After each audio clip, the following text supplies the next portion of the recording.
আমন্ত্রণ দুপুরে বাংলাদেশের শুরুতেই জানিয়ে দেব শিরোনামগুলো।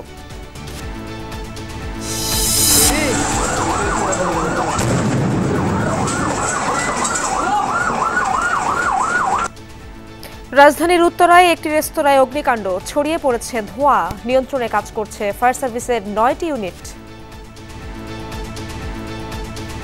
দেখলাম যে ব্লাস্ট হচ্ছে এটা বড় করে, এরপর থেকেই আগুনটা সরে গেছে। দুইজনকে উদ্ধার করা হয়েছে, দুইজনকে হসপিটালে নিয়ে যাওয়া হয়েছে। পূর্বাচলে গাড়ির ধাক্কায় বুয়েট ছাত্র নিহত, আহত 2। ক্যাম্পাসে শিক্ষার্থীদের বিক্ষোভ, অপরাধীদের উপযুক্ত শাস্তি চান সহপাঠীরা। এই ঘটনায় অভিযুক্ত চালক মদ্যপ অবস্থায় ছিলেন এবং বেপরোয়াভাবে গাড়ি চালাচ্ছিলেন। আমরা আমাদের ভাইয়ের হত্যার সুষ্ঠু ও অতি সত্বর বিচার দাবি করছি। কলকাতায় পাওয়া মরদেহের খণ্ডাংশের সাথে মিলল সাবেক এমপি আনারের মেয়ের ডিএনএ। সিআইডির দাবি, খাল ও ফ্ল্যাটে পাওয়া নমুনাগুলো তারই। আইফোন কিনতেই ব্যাংক ডাকাতির পরিকল্পনা করেছিল 3 বন্ধু, জানালেন কেরানীগঞ্জ থানার ওসি। 1 মাস ধরে রেখি বুধবার ভাঙে সিসিটিভি। আমরা দোষীদের থানায় একটা মামলা নিয়েছি, বিজ্ঞ আদালত রিমান্ড মঞ্জুর করলে তাদেরকে আমরা বিস্তারিত জিজ্ঞাসা করে আরো আপডেট আপনাদেরকে জানাবো। 2 মাসের মধ্যে আত্মপ্রকাশ ঘটবে নতুন রাজনৈতিক দলের। নেতৃত্বে জুলাই আন্দোলনের শিক্ষার্থীরা, আগামী নির্বাচনে অংশ নেওয়ার পরিকল্পনা। আগামী 1-2 মাসের মধ্যে বৈষম্য বিরোধী যে ছাত্র আন্দোলন আছে, তারা এই রাজনৈতিক দলটি মাঠে আনতে সক্ষম হবে। নতুন যে রাজনৈতিক দল আমরা প্রত্যাশা করছি, তাদের কার্যক্রম আসলে শুধুমাত্র কথার মধ্যে সীমাবদ্ধ থাকবে না।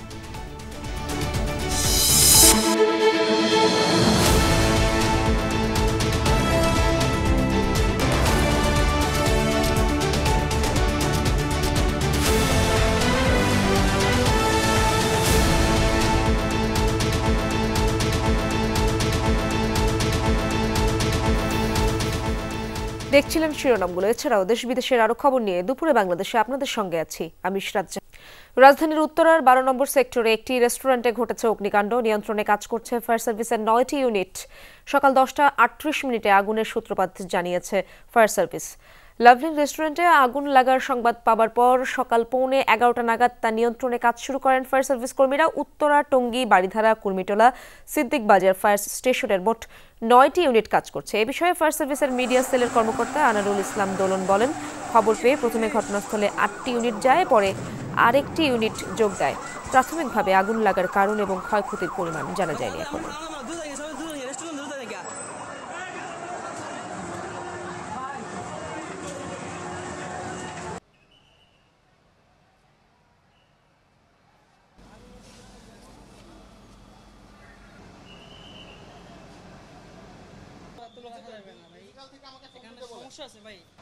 হঠাৎ করে দেখি যে ধোঁয়া বেরোচ্ছে, তখন আমি খেয়াল করলাম যে লোকগুলা বের হয়ে আসছে।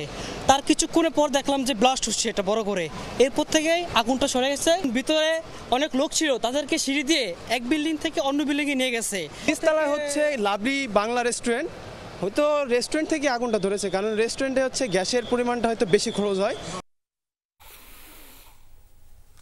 দর্শক, উত্তরার অগ্নিকাণ্ডের খবরাখবরের সর্বশেষ পরিস্থিতি জানবো আমার সহকর্মী ভাস্কর ভাদুরীর কাছ থেকে। ভাস্কর, কি অবস্থা সেখানকার এবং ভেতরে কেউ আটকা পড়েছেন কিনা, কিছু জানা গেল কিনা? নিয়ন্ত্রণে নিয়ে আসা সম্ভব হবে। যে বাস্তব পরিস্থিতি, সেই বাস্তব পরিস্থিতি একটি কথা বলতে যাচ্ছি যে আপাতত অন্ততপক্ষে ফায়ার সার্ভিস যে বিষয়টি নিশ্চিত করেছে যে কোনোভাবেই এই ভবন থেকে যাতে আগুন আশেপাশে কোনো ভবনে ছড়িয়ে না পড়ে। এবং ইতিমধ্যেই ঢাকা ওয়াসার পানির 2টি ট্রাক আমরা দেখতে পাচ্ছি, কারণ আশেপাশে আপনি জানেন যে ঢাকা শহরের বিভিন্ন ভবনে নিজেদের তো রিজার্ভার থাকেই না, বাণিজ্যিক ভবন হলেও আশেপাশের ভবন থেকে কিন্তু রিজার্ভারের অর্থাৎ পানির সংকট। সেক্ষেত্রে সেই আশেপাশের ভবন থেকে পানির কোনো উৎসের সন্ধান না পেয়ে ওয়াসার ট্রাক থেকে কিন্তু পানি নির্ধারিত কার্যক্রমে নির্ধারিত স্পটে পৌঁছে দেওয়ার চেষ্টা করা হচ্ছে। এবং কিছুক্ষণ আগে আমরা দেখতে পাচ্ছি সেনাবাহিনীর 2টি গাড়ি এই এলাকার সার্বিক যে নিরাপত্তা, সেই সার্বিক নিরাপত্তা নিশ্চিতের জন্য ভবনের 2 পাশে এসে অবস্থান নিয়েছে। তবে গত আধা ঘন্টাতে মনে হচ্ছে যে পরিস্থিতি কিছুটা উন্নতি হয়েছে, কারণ ভবনের পেছনের অংশে যখন পানি দেওয়া সম্ভব হচ্ছে তারপর থেকেই কিন্তু আগুনের যে তীব্রতা এবং একই সাথে ধোঁয়ার যে তীব্রতা, সেই দুই তীব্রতায় কিন্তু আমরা কমতে দেখছি। এবং আরেকটি বিষয়, ভবনের ছাদেও ফায়ার সার্ভিসের কর্মীদেরকে আমরা দেখতে পাচ্ছি। সেক্ষেত্রে বলা যায় হয়তো বা ভবনটিতে যে সিঁড়িঘর ছিল সেই সিঁড়িঘর এখন পর্যন্ত নিরাপদ রয়েছে, কিন্তু ভবনের নিচতলায় যেহেতু বিস্ফোরণের ঘটনাটি ঘটেছে সেক্ষেত্রে প্রথম, দ্বিতীয় এবং তৃতীয় তলা এখনও কিন্তু ঝুঁকিপূর্ণ, কারণ ফায়ার সার্ভিসের যে সকল কর্মীরা রয়েছেন তাদের সকল কার্যক্রম কিন্তু এই মুহূর্তে আমরা দেখছি ভবনটির দ্বিতীয় তলাকে ঘিরে। সেক্ষেত্রে বুঝতেই হবে যে এই ভবনে এখনও হয়তো বা কোনো ধরনের আগুনের উৎসের সন্ধান তারা পেয়েছেন, এবং যতক্ষণ না পর্যন্ত সেই আগুন তারা নিভাতে পারবেন ততক্ষণ পর্যন্ত কিন্তু তাদের এই কার্যক্রম চালিয়ে যাবে বলে আমরা আশা করছি। সহকর্মী ভাস্কর ভাদুরী সেখানকার অবস্থা জানাচ্ছিলেন আমাদের। নারায়ণগঞ্জের রূপগঞ্জের 300 ফিট এলাকায় সড়ক দুর্ঘটনায় বুয়েটের এক ছাত্র নিহত হয়েছেন, আরও 2 জন গুরুতর আহত। দিবাগত রাত 3টার দিকে হয় এই ঘটনা। পুলিশ জানায় রুটিন তল্লাশির জন্য মোটরসাইকেলটি দাঁড় করানো হয় চেকপোস্টে। এ সময় বাইকটিকে সজোরে ধাক্কা দেয় বেপরোয়া একটি প্রাইভেট কার। ঘটনাস্থলে মারা যান মোটরসাইকেল আরোহী বুয়েট ছাত্র মুহতাসিম মাসুদ। আহত হন মেহেদি খান ও অমিত সাহা নামে আরও 2 জন শিক্ষার্থী। তারা স্কয়ার এবং ঢাকা মেডিকেলের চিকিৎসাধীন রয়েছেন। ঘটনার পরপরই জব্দ করা হয় গাড়িটি। পুলিশ জানিয়েছে প্রাইভেট কারটি একজন অবসরপ্রাপ্ত সেনা কর্মকর্তার মালিকানাধীন, তবে গাড়িটি কে চালাচ্ছিল তা তদন্ত করে দেখা হচ্ছে। এদিকে ছাত্র নিহতের ঘটনায় বিক্ষোভ মিছিল করছে বুয়েট শিক্ষার্থীরা।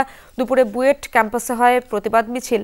এ সময় শিক্ষার্থীরা বললেন, গাড়ি চালকের পিতা সাবেক সেনা কর্মকর্তা প্রভাব খাটিয়ে মামলা না করতে স্বজনদের উপর চাপ দিয়েছেন।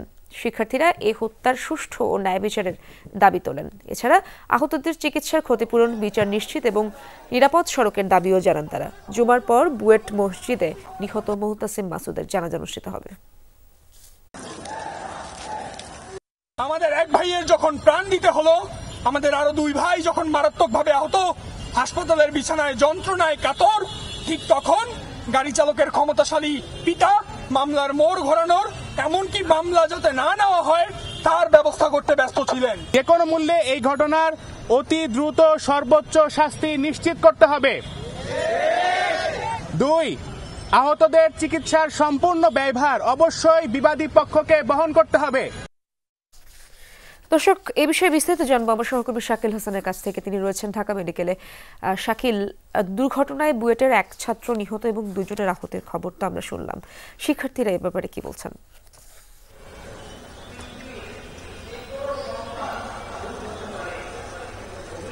তার আগে এর সাথে একটু বলে নেই, আহত অমিত সাহার সঙ্গে আমি এখন থেকে 20 মিনিট আগে কথা বলেছি।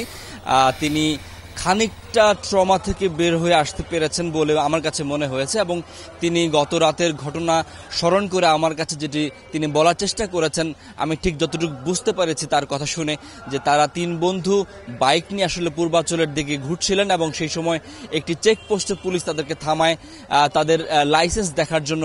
ঠিক যে সময়টাতে তারা লাইসেন্স দেখানোর জন্য গাড়িটি থামাচ্ছিলেন রাস্তার পাশে, এবং 3 বন্ধুই তখন বাইকের উপর দাঁড়িয়ে বাইকের উপর বসেছিলেন, ঠিক সেই সময় গাড়িটি এসে তাদেরকে আঘাত করে এবং গাড়ি সহ মোটরসাইকেল সহ তারা রাস্তার পাশে ছিটকে পড়েন এবং ঘটনাস্থলে তার বন্ধু মাসুদ নিহত হন এবং তারা 2 জন, তিনি এবং মেহেদি আহত হন। মেহেদিকে স্কয়ার হাসপাতালে নিয়ে যাওয়া হয়েছে এবং অমিত শাহ এখন ঢাকা মেডিকেলে হাসপাতালে ভর্তি আছেন। তাকে বেশ কয়েকটি পরীক্ষার পরে তাকে কেবিনে স্থানান্তরের প্রক্রিয়া চলছে। আমি চিকিৎসকের সঙ্গে কথা বলেছি, তিনি বলেছেন যে তার ভেতরে কিছু ইন্টারনাল ফ্র্যাকশন আছে এবং সেগুলো তখন মেহেদিকে স্কয়ার হাসপাতালে নিয়ে যাওয়া হয়েছে এবং অমিত শাহ এখন ঢাকা মেডিকেলে হাসপাতালে ভর্তি আছেন। তাকে বেশ কয়েকটি পরীক্ষার পরে তাকে কেবিনে স্থানান্তরের প্রক্রিয়া চলছে। আমি চিকিৎসকের সঙ্গে কথা বলেছি, তিনি বলেছেন যে তার ভেতরে কিছু ইন্টারনাল ফ্র্যাকশন আছে এবং সেগুলো কয়েকদিন পরীক্ষার পর আগামী 2 থেকে 3 দিন পর তার কয়েকটি অপারেশন লাগতে পারে। যদি এখন তার ট্রমার কারণে অপারেশন করা ঝুঁকিপূর্ণ বলে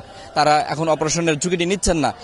আর বুয়েটের খবর যদি বলতে চাই, বুয়েটের শিক্ষার্থীরা কিন্তু সকাল থেকেই তারা বুয়েটের শহীদ মিনারের সামনে জড়ো হয়েছেন, তারা মিছিল করেছেন, তারা পলাশীর মোড় অবরোধ করেছেন। তাদের দাবি ছিল 6টি।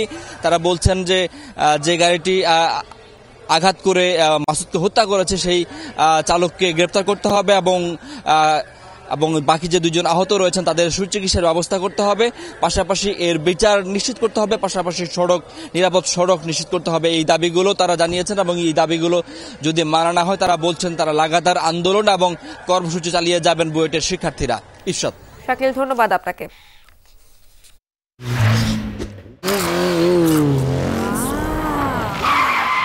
New bike, nice. কপালে কপাল ঘষলাম, যদি একটা বাইক পাই। কপালে কপাল না ঘষে স্ক্র্যাচ কার্ড ঘষ। টিটোস কিনো স্ক্র্যাচ কার্ড ঘষো, প্যাকের কিউআর স্ক্যান করে গেম খেলো আর জিতে নাও বাইক আর এক্সাইটিং সব পুরস্কার। টিটোস, বাইক হবে জোস। ভারতে কলকাতায় পাওয়া মরদেহের খণ্ডিত অংশগুলো বাংলাদেশের সাবেক এমপি আনোয়ারুল আজিম আনারেরই। পশ্চিমবঙ্গ সিআইডি নিশ্চিত করেছে মরদেহের খণ্ডাংশের সাথে তার মেয়ের ডিএনএ মিলেছে। পুলিশের অপরাধ তদন্ত বিভাগের এক সিনিয়র কর্মকর্তা জানান, ভারতের সেন্ট্রাল ফরেন্সিক ল্যাবে বাবা আনার এবং মেয়ে ডরিনের ডিএনএ নমুনা পাঠানো হয়েছিল। সেই নমুনাগুলোর ডিএনএতে মিল পাওয়া গেছে। সিআইডি জানান, খাল ও ফ্ল্যাটের পাশ থেকে উদ্ধার করা মরদেহের খণ্ডিত অংশগুলো বাংলাদেশের সাবেক এমপি আনারেরই। গেল নভেম্বরের শেষ দিকে কলকাতায় গিয়ে ডিএনএ নমুনা জমা দেন তার মেয়ে মুমতারিন ফেরদৌস ডরিন। চলতি বছর মে মাসে কলকাতার নিউ টাউনের সঞ্জীবা গার্ডেন্সের একটি ফ্ল্যাটে খুন হন ঝিনাইদহ 4 আসনের সাবেক এমপি আনোয়ারুল আজিম আনার। দর্শক, এ বিষয়ে আরো জানবো। কলকাতা থেকে যুক্ত হচ্ছেন আমার সহকর্মী সুকান্ত চট্টোপাধ্যায়। তার কাছ থেকে সবশেষ অবস্থা জানার চেষ্টা করব। সুকান্ত, কখন নাগাদ পশ্চিমবঙ্গ সিআইডি সাবেক এমপির ডিএনএ বিষয়ক তথ্য নিশ্চিত করেছেন আপনাকে, এবং পরবর্তী করণীয় কি হতে পারে বলে জানা গেল? দেখুন, এখনো পর্যন্ত কিন্তু সিআইডি অফিসিয়াল কিন্তু কোনো বিবৃতি তারা প্রকাশ করেননি, কিন্তু আমরা সিআইডি সূত্রে যেটা জানতে পেরেছি যে সর্বশেষ যারা পরীক্ষার যে পুনে থেকে যে রিপোর্ট এসেছে সেই রিপোর্টে কিন্তু এই দেহাংশই এমপি আনারের, এটা কিন্তু নিশ্চিত করেছেন তারা, এমনটাই জানতে পেরেছি। এখন বিষয় হচ্ছে যে এত দেরি দীর্ঘসূত্রতা লাগলো কেন, যেখানে এত উন্নত বিজ্ঞান এবং এই অপরাধ চিহ্নিত করার সমস্ত ব্যবস্থা রয়েছে। তার উত্তরে কিন্তু আমরা যেটা সিআইডি সূত্রে জানতে পেরেছি যে মে মাসে এই ঘটনা হওয়ার পর 2 অপরাধীকে গ্রেফতার করার পর এই দেহাংশ উদ্ধার হয় এবং তাদের স্বীকারোক্তি মারফত যা উদ্ধার হয় 1200 পাতার চার্জশিটও কিন্তু আদালতে ইতিমধ্যে সিআইডি জমা দিয়েছে। কিন্তু অর্থাৎ এমপি আনারের যিনি কন্যা, তিনি ডরিনা, তিনি এখানে আসার যে বিলম্ব হওয়ায় কিন্তু এই মামলার এবং এই যে ডিএনএ পরীক্ষার কিন্তু এত দীর্ঘসূত্রতা হয়। এবং এই যে 4 কেজি মাংস সেপটিক ট্যাঙ্ক থেকে উদ্ধার করা হয়েছিল নিউ টাউন থানার সঞ্জীবা গার্ডেনের B56 ফ্ল্যাটের যে সেপটিক ট্যাঙ্ক, তার থেকে সেই নমুনা কিন্তু ইতিমধ্যে পরীক্ষা করার পর 2 তরফে পরীক্ষা হয়েছে। প্রথমে একটি কলকাতায়, দ্বিতীয়টি পুনে। সেখান থেকে কিন্তু ফাইনাল রিপোর্ট আসার পরে কিন্তু নিশ্চিত হওয়া গেছে যে এই দেহাংশই কিন্তু এমপি আনারের। এখন প্রশ্ন হচ্ছে যে ফাইনাল চার্জশিট কিন্তু ইতিমধ্যেই বারাসাত আদালতে কিন্তু দেওয়ার প্রস্তুতি চালাচ্ছে সিআইডি সূত্রে, যেটা আমরা জানতে পেরেছি।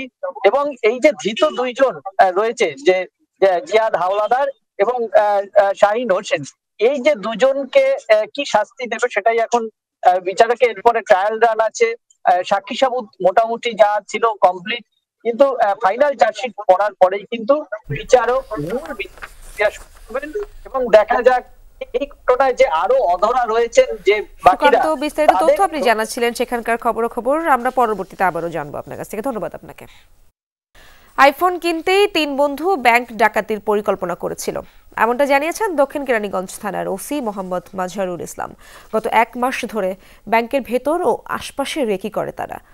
পূর্ব পরিকল্পনা অনুযায়ী ব্যাংকে ঢুকেই সিসি ক্যামেরা ভেঙে ফেলে তারা। এই ঘটনায় ব্যাংক কর্তৃপক্ষ জানায় দস্যুতার মামলা করেছে। সকালে রূপালী ব্যাংকের জিঞ্জিরা শাখার সামনে ক্ষুব্ধ স্থানীয়দের দেখা যায়।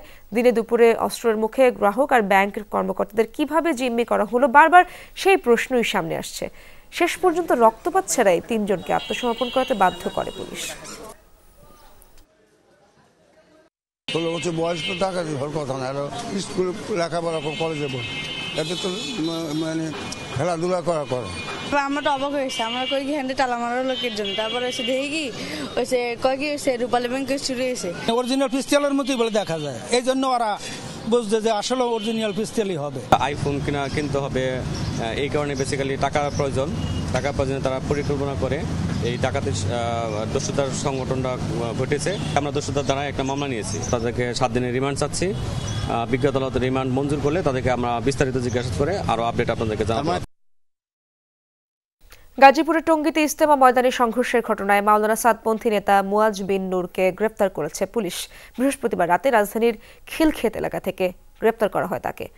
এর আগে সন্ধ্যায় সাদপন্থী 29 জনের নাম উল্লেখ সহ অজ্ঞাত কয়েকশো জনকে আসামি করে টঙ্গী পশ্চিম থানায় হত্যা মামলা করেন মাওলানা জুবায়েরের অনুসারী আলম হোসেন। গত 18 ডিসেম্বর তুরাগ তীরে ইজতেমা মাঠের দখল নিয়ে সংঘর্ষে জড়ায় জুবায়ের ও সাদপন্থীরা। এতে নিহত হন 4 জন। সংঘাতের পর ইজতেমা ময়দান সহ আশপাশের 3 কিলোমিটার এলাকা জুড়ে সব ধরনের সভা সমাবেশ অবস্থান মিছিল নিষিদ্ধ করে পুলিশ।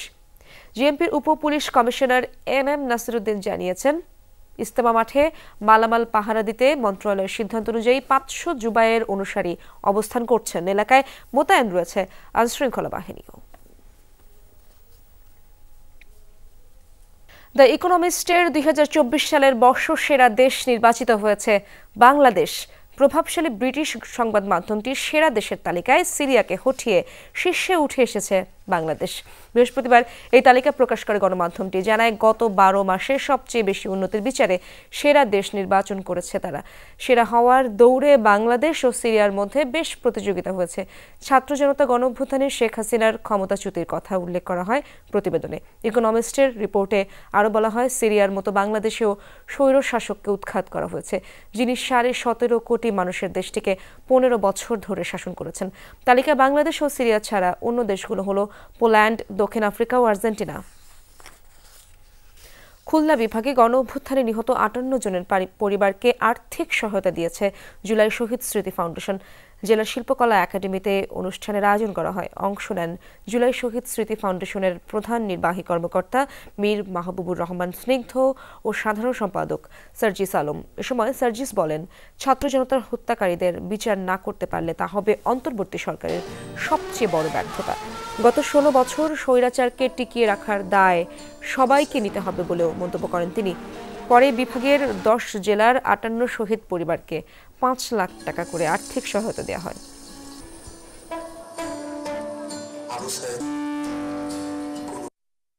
অগাস্টের অভ্যুত্থান শেষ হয়েছে, ডিসেম্বর চলে, 4 মাস শেষ হয়েছে। এখনো আমরা শহীদ পরিবারের কাছে অসংখ্য অভিযোগ পাই। যেই বিভাগে গিয়েছি প্রত্যেক বিভাগে তারা যে মামলাগুলো করেছে এগুলোকে গুরুত্ব দেওয়া হচ্ছে না।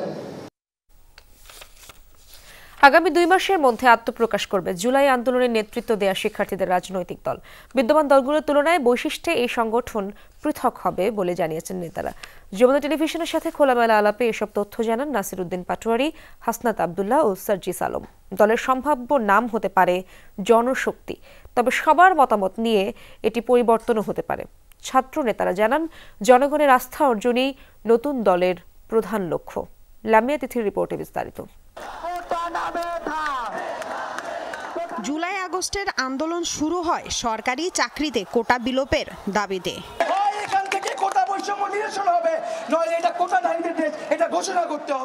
ধীরে ধীরে সরকার পতনের কঠোর কর্মসূচিতে সফল হন তারা। প্রসঙ্গ আসে রাষ্ট্র মেরামতের। ফ্যাসিবাদী ব্যবস্থা থাকলে আবারও দেশে শেখ হাসিনার জন্ম নিতে পারে। অন্তর্বর্তী অরাজনৈতিক সরকার ধীরে ধীরে এগিয়ে যাবে নির্বাচনের দিকে। জনপ্রতিনিধিদের হাতে দায়িত্ব তুলে দেওয়া দেশ পরিচালনার। 2025 সালের শেষ দিক থেকে 2026 সালের প্রথমার্ধের মধ্যে নির্বাচনের সময় নির্ধারণ করা যায়। এবার সেখানে নিজেদের অবস্থান দেখতে চান শিক্ষার্থীরা, নামতে চান ভোটের লড়াইয়ে। বর্তমান আমাদের পরিস্থিতি, মাঠের যে অ্যাসেসমেন্ট, সেই অ্যাসেসমেন্ট অনুযায়ী আগামী 1-2 মাসের মধ্যে বৈষম্য বিরোধী যে ছাত্র আন্দোলন আছে তারা এই রাজনৈতিক দলটি মাঠে আনতে সক্ষম হবে। প্রশ্ন হচ্ছে, কেমন হতে পারে নতুন এ রাজনৈতিক প্ল্যাটফর্ম? ছাত্র নেতারা বলছেন, এতদিন যে ধরনের রাজনীতি সবাই দেখেছেন তারা তার ব্যতিক্রম হবেন। ফ্যাসিবাদী যে সাংবিধানিক যে কাঠামো সেটা আমরা চাই না, এবং আমরা এই নতুন রাজনৈতিক দলে পুরাতন যে আমাদের টেন্ডারবাজি, চাঁদাবাজি, জনগণের জন আকাঙ্ক্ষার বিপরীতে গিয়ে বিভিন্ন দেশের এজেন্ডার ভিত্তিতে যে রাজনৈতিক দলগুলো পরিচালিত হয়ে আসছে সেগুলো আমরা যাব না। আমরা মনে করি যে নতুন যে রাজনৈতিক দল আমরা প্রত্যাশা করছি তাদের কার্যক্রম আসলে শুধুমাত্র কথার মধ্যে সীমাবদ্ধ থাকবে না। এই যে নতুন রাজনৈতিক শক্তিটি যেটি আমরা আমাদের জায়গা থেকে প্রত্যাশা করছি তাদেরকে আসলে মানুষের নার্ভ বুঝতে হবে। বিগত সময়ে ক্ষমতা কুক্ষিগত করে রাখার জন্য কিছু মানুষের নার্ভই ভুলে গিয়েছিল, কারণ তাদের তো ভোটের প্রয়োজন হয়নি। মানুষের প্রয়োজনীয় ভিত্তিতে মানুষ যদি চায় আমাদের কোনো রাজনৈতিক সংগঠন গড়ে তোলা উচিত, সেক্ষেত্রে এই বিষয়গুলো নিয়ে আমরা অবশ্যই ভাবব। নতুন দলে পাবলিক বিশ্ববিদ্যালয়ের পাশাপাশি যুক্ত হবেন প্রাইভেট বিশ্ববিদ্যালয়ের শিক্ষার্থীরা। আসছে সংসদ নির্বাচনেই অংশ নেওয়ার পরিকল্পনা তাদের।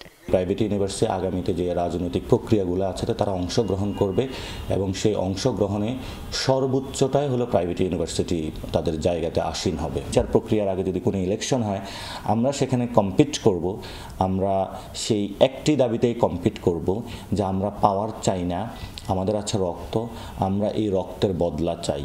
সেটা ব্যালট হোক, বুলেট হোক, যে কোনো মাধ্যমে হোক, আমরা আমাদের বিচার চাই।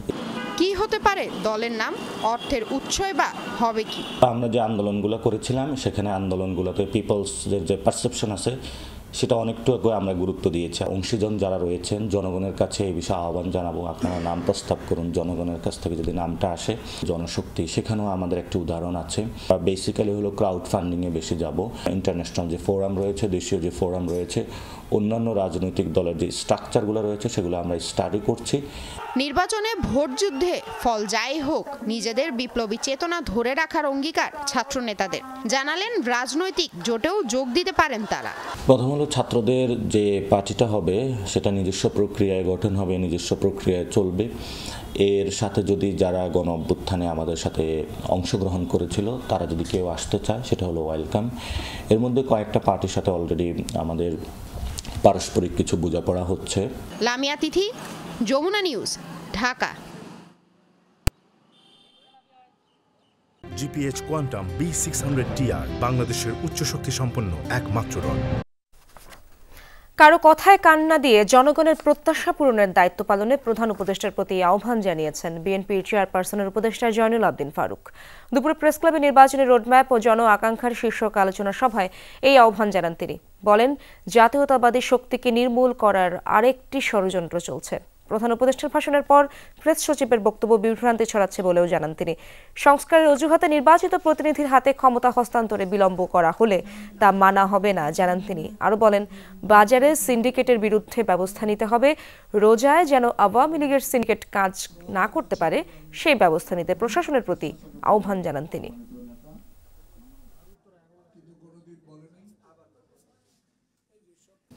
আর একটা নির্বাচন যত সম্ভব তারিখটা ঘোষণা করে দেন, তাহলে মানুষের মনে স্বস্তি আসবে, মানুষের মনে ভরসা আসবে যে 91 সালের মতো, শাহাবুদ্দিনের মতো একটা সুন্দর সুষ্ঠু ভোটের মাধ্যমে বাংলাদেশে যারা আন্দোলনরত ছিল তারাই আবার বাংলাদেশের ক্ষমতা আসবে। সিলেট তামাবিলে সড়ক দুর্ঘটনায় 3 জন নিহত হয়েছেন। সকালে জৈন্তাপুর উপজেলার সিলেট তামাবিল সড়কে হয় এই দুর্ঘটনায়। স্থানীয়রা জানায়, সকালে তামাবিল থেকে প্রাইভেট কারে সিলেট যাচ্ছিলেন 4 বন্ধু। বাঘের সড়ক এলাকায় পৌঁছালে নিয়ন্ত্রণ হারিয়ে সড়কের পাশের বৈদ্যুতিক খুঁটিতে ধাক্কা দেয় প্রাইভেট কার। দুমড়ে মুচড়ে যায় গাড়িটি। ঘটনাস্থলে প্রাণ হারান 2 জন। গুরুতর আহত অবস্থায় বাকি 2 জনকে হাসপাতালে নেওয়া হলে মৃত্যু হয় অপরজনের।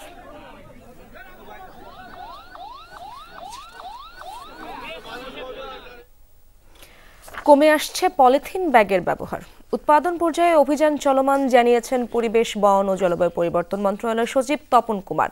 গত 3 নভেম্বর থেকে 199টি অভিযান পরিচালনা করা হয়েছে। তাতে 414টি প্রতিষ্ঠানকে জরিমানা করা হয়েছে 25,72,300 টাকা, যেখানে 50,000 কেজি পলিথিন জব্দ করা হয়েছে। তাছাড়া 4টি উৎপাদন কারখানার সেবা সংযোগ বিচ্ছিন্ন করা হয়।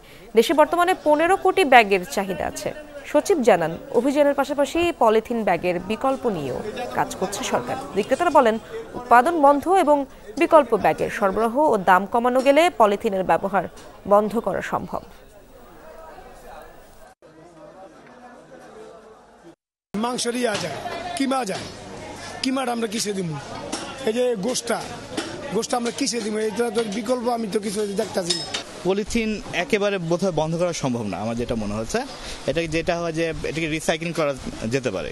পলিথিন বন্ধ করার পাশাপাশি কিন্তু আপনি কোনটা বাজারে ছাড়বেন, কিন্তু এটা আগে বানাইতে হবে। এটা মানে প্রতিটি লোকের হাতে পৌঁছাইতে হবে। পৌঁছার পরে আপনি আসে অভিযান দিলে এটা কার্যকরী হবে, মানে কার্যকরী হবে না। আবারও বাজারে আসছে দৈনিক আমার দেশ। 22 ডিসেম্বর রোববার থেকে পত্রিকাটি পুনঃপ্রকাশের নতুন যাত্রা শুরু হচ্ছে। সকালে প্রেস ক্লাবে সংবাদ সম্মেলনে এই তথ্য জানিয়েছেন সম্পাদক ও প্রকাশক মাহমুদুর রহমান। তিনি বলেন, 0 থেকে 2 মাসের মধ্যে জাতীয় পত্রিকা বের করা প্রায় অসম্ভব ছিল। তবুও প্রথম দিন থেকেই পাঠকের চাহিদা অনুযায়ী প্রকাশিত হবে আমার দেশ। ব্র্যান্ড হিসেবে অক্ষত রাখার চেষ্টা করা হবে জানান মাহমুদুর রহমান। বলেন, সঠিক খবর তুলে ধরার চেষ্টা করবে পত্রিকাটি। ঘোষণা দেন, মানবাধিকার গণতন্ত্রের পক্ষে এবং দুর্নীতির বিরুদ্ধে সোচ্চার থাকবে আমার দেশ। মতামতের মাধ্যমে ইসলাম বিদ্বেষ দূর করার চেষ্টা থাকবে জানান সম্পাদক। স্বাধীনতার কথা বলে আমার দেশ এই স্লোগানে আধিপত্য এবং ফ্যাসিবাদের বিরুদ্ধে লড়াই করবে পত্রিকাটি জানান মাহমুদুর রহমান। অসীম শ্রদ্ধা জানাচ্ছি, কারণ 22 তারিখে আমার দেশ আসছে ইনশাআল্লাহ। তো আগামী 2 দিনের মধ্যে আপনারা আমার দেশ পেয়ে যাচ্ছেন। আমরা প্রস্তুত। আমাদের ছাপার কাজ শুরু হয়ে গেছে। আমাদের যে সাপ্লিমেন্ট যেটা বেরোবে সেগুলো অলরেডি ছাপা হচ্ছে, আপনাদেরকে জানিয়ে রাখলাম। এবং সেখানে আপনারা প্রথম 4 দিন যে ছাপা হবে, যে পত্রিকা আমাদের হবে, এই 4 দিন একটা কালেকশন আইটেম হবে। বাংলাদেশ অলিম্পিক অ্যাসোসিয়েশন BOA এর আয়োজনে পূর্বাঞ্চলের জলসিঁড়িতে প্রথমবার অনুষ্ঠিত হয়েছে ম্যারাথন। প্রধান অতিথি হিসেবে উপস্থিত থেকে বিজয়ীদের হাতে পুরস্কার তুলে দেন সেনাপ্রধান জেনারেল ওয়াকারুজ্জামান। ভোরে শুরু হওয়া এই আয়োজনে অংশ নেন 5000 নারী পুরুষ। শরীরচর্চা এবং সুস্থ জীবনযাপনের লক্ষ্যে এই আয়োজন। সূর্য তখনও ওঠেনি। পূর্বাঞ্চলের জলসিঁড়ি সেন্ট্রাল পার্কে শুরু হয় দৌড়। ভোরের কুয়াশা মেখে প্রতিযোগীরা দৌড়ান প্রথমবারের মতো আয়োজিত অলিম্পিক অ্যাসোসিয়েশন বা BOA ম্যারাথনে। 10 কিলোমিটার রেস এবং হাফ ম্যারাথন 21.10 কিলোমিটার দূরত্বে 2টি প্রতিযোগিতা হয়। 50 বছরের বেশি বয়সীরা ভেটেরান ক্যাটাগরিতে দৌড়ান। পেশাদার দৌড়বিদরা ছিলেন এলিট বিভাগের অন্তর্ভুক্ত। তাছাড়া 18 থেকে 50 বছর বয়সীরা সাধারণ ক্যাটাগরিতে অংশ নেন।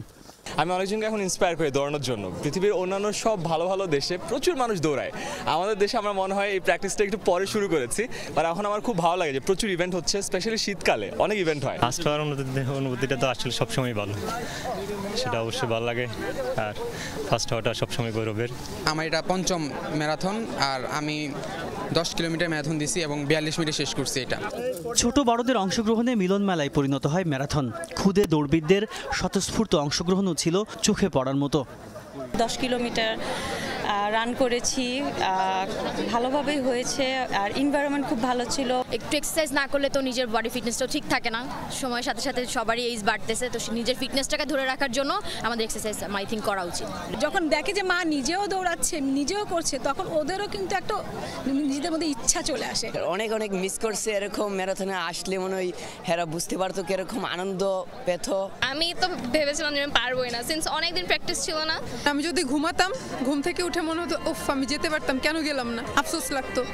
ম্যারাথনে ছিল শারীরিক সুস্থতা আর নিজেকে ভালো রাখার বার্তা। রানাররা চাই হচ্ছে যে আমি সুন্দরভাবে গিয়ে রানটা শুরু করব, যেখানে রান করব এই জায়গাটা ভালো হবে, ট্র্যাকটা ভালো হবে। 30-এর উপরে আর কি এলো হবে, যেটা 30 বারের উপরে হবে রান করছি আর কি। সকাল সকাল উঠে যে ওই ভাইবটা থাকে না, যে কুয়াশা সব জায়গায়, আর তারপর সেই ঠান্ডা ঠান্ডা ফিলিংটা, সব কিছু ঠিকঠাকই ছিল। আমার প্রথম একটা মানে ম্যারাথন বলা যায়, অনেক ভালো ছিল এক্সপিরিয়েন্স। 10 থেকে 12 ঘন্টা প্রত্যেক দিন কন্টিনিউ ডিউটি করার পরে আমি প্র্যাকটিস করি। প্রতিযোগিতা শেষে বিজয়ীদের হাতে তুলে দেওয়া হয় পুরস্কার। সবগুলো ক্যাটাগরি মিলিয়ে প্রায় 1.25 কোটি টাকার পুরস্কার পান দৌড়বিদরা। সুন্দর দৃষ্টিতে সকলকে অনুষ্ঠানের প্রধান অতিথি সেনাপ্রধান জেনারেল ওয়াকারুজ্জামান বলেন, ধীরে ধীরে বিভাগীয় শহরগুলোতেও করা হবে এই আয়োজন। আমাদের দেশের বিভিন্ন জায়গায়, ডিভিশন শহরে বা গুরুত্বপূর্ণ জায়গাগুলোতে এই ধরনের কম্পিটিশন আমরা করতে চাই। আমরা মনে করি যে এই দৌড়ের মাধ্যমে এই অলিম্পিক অ্যাসোসিয়েশন একটা বিশেষ কন্ট্রিবিউশন রাখতে পারে। সব ক্যাটাগরিতে পুরস্কার প্রাপ্তদের সাথে ফটো সেশনে অংশ নেন সেনাবাহিনী প্রধান। তাজনুর ইসলাম, যমুনা নিউজ, ঢাকা। রানআউটে কাটা পড়েও জীবন ফিরে পেয়ে বিধ্বংসী রূপে ধরা দিলেন জাকের আলী অনিক। শামীম পাটোয়ারির সাথে ভুল বোঝাবুঝিতে ড্রেসিং রুমে ফিরে গেলেও চতুর্থ আম্পায়ারের ডাকে আবারও মাঠে নামে তিনি। খেলেন ৪১ বলে হার না মানা ৭২ রানের এক ইনিংস। সেই সাথে ক্যারিবিয়ানদের তাদেরই মাটিতে হোয়াইট ওয়াশ করতে সামনে থেকে নেতৃত্ব দেন জাকের। টি-20তে উইন্ডিজ ধারাবাহিক দল হলেও মুদ্রার উল্টো পিঠ দেখতে বেশি সময় নেয়নি তারা। এই ফরম্যাটে দুইবারের বিশ্ব চ্যাম্পিয়নরা ঘরের মাটিতেই বাংলাদেশের কাছে হয়েছে কুপকাত। টি-20র অধারাবাহিক দলটির কাছে ৩-০ ব্যবধানে হেরে হোয়াইট ওয়াশের লজ্জা পেয়েছে ক্যারিবিয়ানরা। উইন্ডিজ সফরে ব্যাট হাতে দারুণ ফর্মে থাকা জাকের আলী অনিক শেষ টি-20তেও দেখালেন নিচের ব্যাটিং ঝলক। যদিও ১৭ রানে ভুল বুঝাবুঝিতে জাকের ও শামীম পাটোয়ারি চলে যান এক প্রান্তে। দুই ব্যাটার এক প্রান্তে থাকায় দ্বিধায় ছিলেন আম্পায়াররাও। শুরুতে জাকেরকে আউট দিলে হতাশায় নিজের উপর রাগ ঝাড়তে থাকেন এই উইকেট রক্ষক ব্যাটার। ড্রেসিং রুমে ফিরে ছুঁড়ে মারেন ব্যাট। এরপরই যেন চরম হতাশায় আশার আলো হয়ে আসেন চতুর্থ আম্পায়ার গ্রেগরি ব্র্যাথওয়েট। জানালেন জাকের নন, আউট হয়েছেন শামীম পাটোয়ারি। ১৭ রানে জীবন ফিরে পাওয়া জাকের আলী আবারও নামলেন মাঠে। খেললেন ক্যারিয়ার সেরা ৪১ বলে হার না মানা ৭২ রানের ইনিংস। রান আউটে কাটা পড়ে অলৌকিকভাবে জীবন ফিরে পেয়ে ক্যারিবিয়ান বোলারদের শাসন করেন এই ব্যাটার। স্কিল, পেশির জোর আর গেম সেন্সের সমন্বয়ে ৬ ছক্কা ও ৩ বাউন্ডারিতে সাজান নিজের ইনিংস। এর মাঝেই জাকেরের ভুলে রান আউটের শিকার হন শেখ মেহেদী। ম্যাচ সেরা হয়ে জাকের জানালেন দুই ব্যাটার রান আউটের শিকার হওয়ায় বাড়তি জেদ কাজ করছিল তার ভেতর। ভয়ঙ্কর ভুল বোঝাবুঝি ছিল সেটি। ড্রেসিং রুমে ফিরে হতাশায় যখন ব্যাট ছুঁড়ে ফেলি তখন দেখি চতুর্থ আম্পায়ার আমাকে ডাকছেন। এরপর আমার জন্য আরেকটা রান আউট হলো। তখন নিজে থেকে জেদ অনুভব করতে থাকি। সৃষ্টিকর্তাকে কৃতজ্ঞতা ভালো খেলতে সহায়তা করার জন্য আমি তাদের রানগুলো করতে পেরেছি। এবার উইন্ডিজ সফরে পুরো সিরিজ জুড়ে ভালো করেছেন জাকের আলী। টেস্টে 250-র পর ওয়ানডেতেও এক ম্যাচে করেন 50। টি-20ও শেষ করলেন 50 দিয়ে। সেই সাথে উইন্ডিজের মাটিতে প্রথমবারের মতো টি-20তে ক্যারিবিয়ানদের হোয়াইট ওয়াশ করতে নেতৃত্ব দিয়েছেন সামনে থেকেই। নাসিফ শুভ, যমুনা স্পোর্টস। দর্শক, দুপুরে বাংলাদেশের প্রথম ঘণ্টা থেকে বিদায় নিচ্ছি। পরের ঘণ্টার খবর নিয়ে ফিরবেন সহকর্মী নাবিলা সোহার। সাথেই থাকুন।